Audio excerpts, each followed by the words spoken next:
J'ai vu des chevreuils un peu plus loin, on va essayer de s'en approcher. En plus, s'il faut, j'imite super bien le cri du chevreuil.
Bienvenue au lac du Salagou.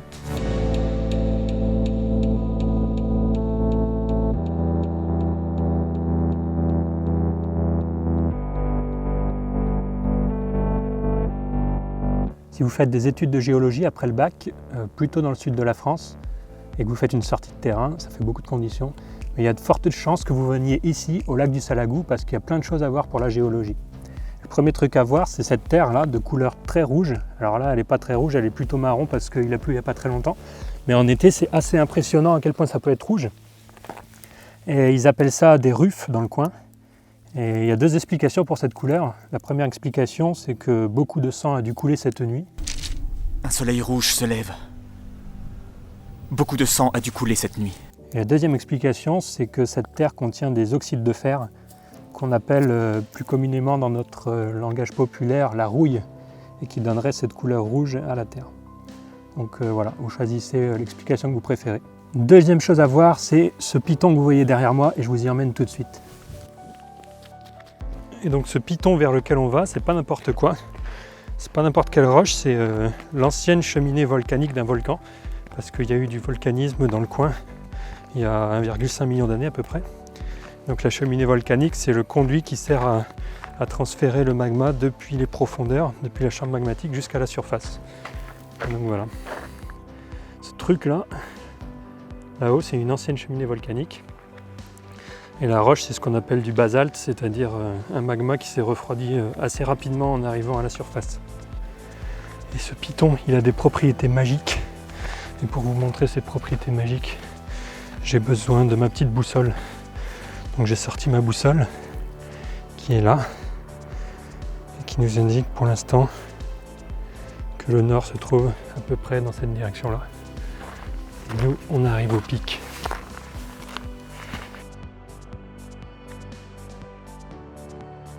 Ok, on y est. Alors ce basalte, il a des propriétés magiques et cette propriété magique, je peux vous la montrer avec ma boussole. Donc si vous vous rappelez, en montant ici jusqu'au rocher, on avait de position du nord qui était voilà, à peu près par là-bas. Regardez ce qui se passe quand j'entre à l'intérieur du rocher ou quand je passe pas loin.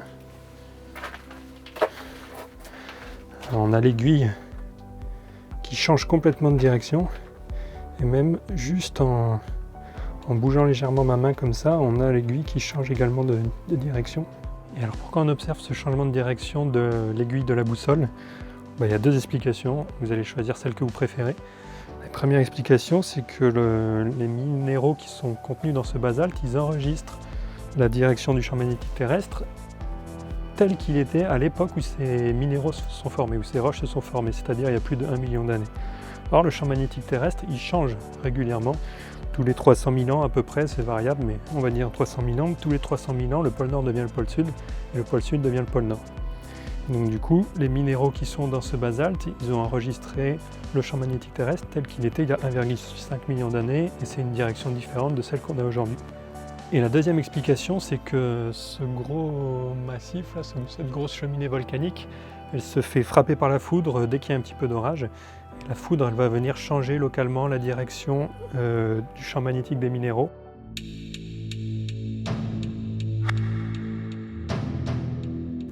Tenez, je vous disais que le site était très fréquenté par les jeunes tout à l'heure. Voilà la preuve. Voilà à quoi s'amusent les jeunes pendant leurs cours de géologie.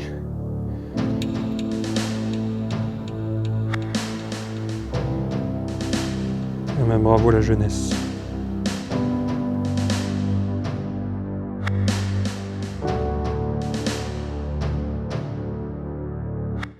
Et là on a encore des messages de jeunes. Faites des choses ordinaires avec un amour extraordinaire.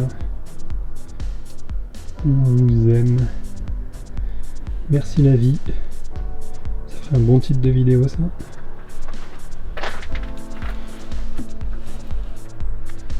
Merci, je te pardonne, je suis désolé, je t'aime. Eh bien, j'accepte tes excuses. Ok, donc la cheminée volcanique, ça c'est fait. C'est ce qu'on appelle un NEC dans le jargon des volcanologues. Et il n'y a pas que ça à voir sur ce site, on peut aussi observer ce qui s'appelle des dikes, c'est-à-dire des espèces de... Ça ressemble à des murs maintenant, mais dans le contexte du volcan, c'est une faille par laquelle le magma a essayé de remonter à la surface et d'atteindre la cheminée volcanique. Et une fois donc que ce magma s'est solidifié, ça ressemble vraiment à un mur. Et il y en a un très bel exemple ici, je vais vous amener voir ça tout de suite. Et le voilà. Ce que vous voyez ici, c'est pas un mur construit par l'homme, c'est réellement un mur de basalte, c'est la même roche qu'on a vu là-haut, et qui était à l'origine une faille dans la roche que le magma a essayé d'exploiter pour remonter à la surface. Et voilà, donc sur plus d'une centaine de mètres, là, on retrouve ce mur, qui est par moments vraiment aussi plat que s'il avait été fait par un maçon. Et voilà, le dike qui constituait le filon d'approvisionnement de la chambre magmatique. Alors évidemment, tout ça c'était enterré, c'était il y a 1,5 million d'années, on était plusieurs dizaines, voire plusieurs centaines de mètres sous la surface.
Un dernier témoin du volcanisme dont je voulais vous parler, c'est cette montagne qu'on voit là-bas derrière moi.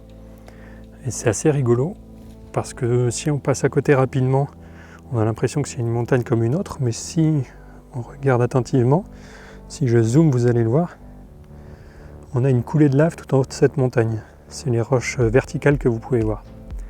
Et alors, pourquoi on a une coulée de lave tout en haut d'une montagne, vous pourriez me demander.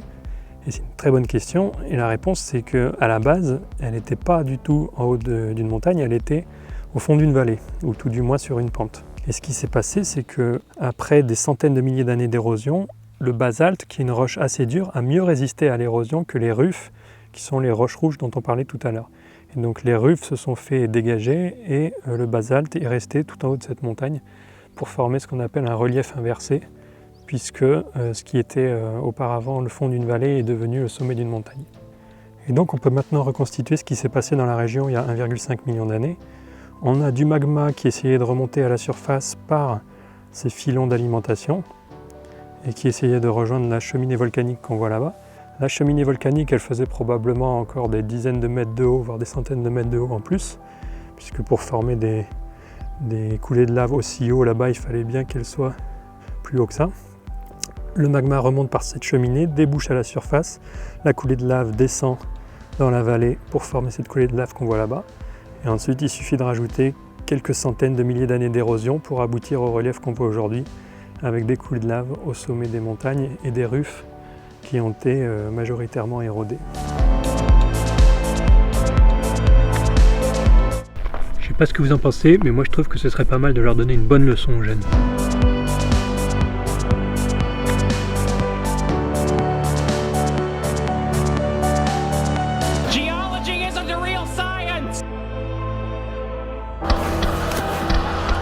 Allez, on va essayer de ne pas rater le coucher de soleil.